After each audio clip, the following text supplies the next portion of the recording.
Andrew Williams. Mr. Speaker, I had to pull out my handkerchief in the last couple of minutes of that particular speech to wipe away the tears of laughter. They weren't crocodiles. The tears of absolute amazement from that previous speaker. It never fails to amaze me how some of the National Party MPs who sit on our local government committee have so little knowledge of local government. It's unbelievable. Or indeed their own electorates. It's unbelievable that the former member said, because Tasman District Council is a unitary authority, which is a combination of a regional and a territorial authority, therefore these sort of mistakes could happen because they don't have the checks and balances because they're not a normal council. What an extraordinary statement when we've got unitary authorities around the country who've done a fantastic job over many years. So there's a total lack of understanding as to what a unitary authority does. And then to say that all these councils are like Tasman and other places are squandering this money on all these things like community well-beings. You ask the average person in the street whether it is important that they have economic development, whether it is important that they have a good environment in their town or their district, whether it is important that they have social responsibility in their community and all this sort of thing. You know, the average person said, actually, we do want that because we choose to live here because this is the place we want to live and these are the expectations we have. Otherwise, like they've seen in the United States, cities like Detroit end up absolute ghost towns because they don't provide those four well-beings, they don't provide that community spirit, and they become literally wastelands. We've seen that in parts of New Zealand, but fortunately local government is responding to the challenge, and despite this national government trying to absolutely kneecap local government will persevere, and under a government where New Zealand First has an involvement and where you have the likes of Tracy Martin with her local body experience, with myself with local body experience, Dennis O'Rourke with local body experience, extensive local body experience, we will get on and I can tell all of local government out there, we will get on and we will properly support local government. I can recall when this National Party first became government back in 2008, it took them close to 12 months to have their first meeting with the mayoral forum and the local government forum around New Zealand. Close to 12 months before they even met with local government. It was appalling. Under the previous government, the Labor government, supported by New Zealand First, they had met every 6 months at least. But this government, no, it has no regard. But anyway, back onto the Tasman District Council. And again, I would challenge the member Jackie Dean, who's having a good chat with Maggie Barry at the present time, to really understand what a unitary authority is. She said, these small councils, they've probably only got one staff member doing that function, and so therefore they go away on maternity leave, and it doesn't get done for sick. Well, I just informed that learned National Party member that according to the Tasman District Council website, they have in excess of 200 staff. And at the moment, recent vacancies that have been advertised, recent vacancies for a revenue accountant, a management accountant, a senior management accountant, a coordinator of land use consents, and a water resources officer. That's just some recent appointments that they've been making. So far from being some little council where there's a half a dozen people sitting at the top of a flight of stairs, sort of doing something, and they put out to lunch sort of sign when they leave.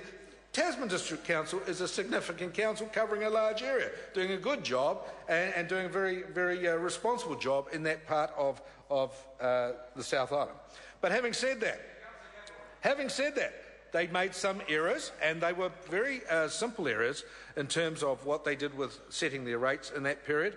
And as Maggie Barry mentioned, the letter from the Mayor explained it very well. And he mentioned that in that particular period, 2006-07, they overlooked including a map when they were setting the rates, and it didn't properly prescribe the area in the Tata Beach and Liger Beach area in terms of this. The Mayor went on to say, if we had included the required map, the rate would have been lawfully made and the rates would have been payable. Therefore, passing the bill in its current form would validate a rate that would have been made lawfully if the map had been included. So it's quite simple. It was a simple administrative error which needs to be rectified.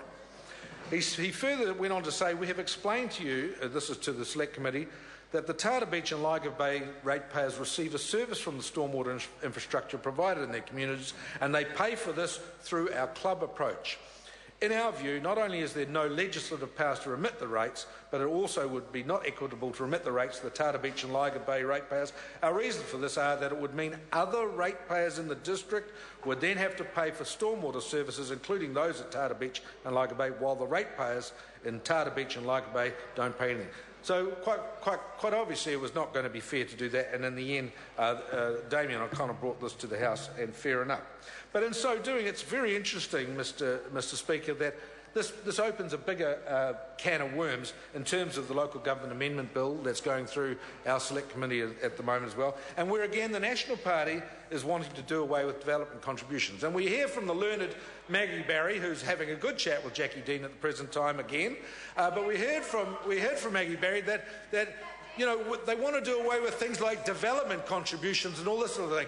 But she said at the same time, but we don't want councils to put up their rates. We don't want them increasing their rates. Well, I've got news for that member, that basically development contributions were brought in by the likes of North Shore City Council, which was the lead council virtually in this whole area in the last 10 years, brought in to ensure that growth of a city or a community or of a district was funded by those who came into the club. It's like joining a golf club, like joining a tennis club. If you're the last one in and you've already got all the facilities, you pay a joining fee.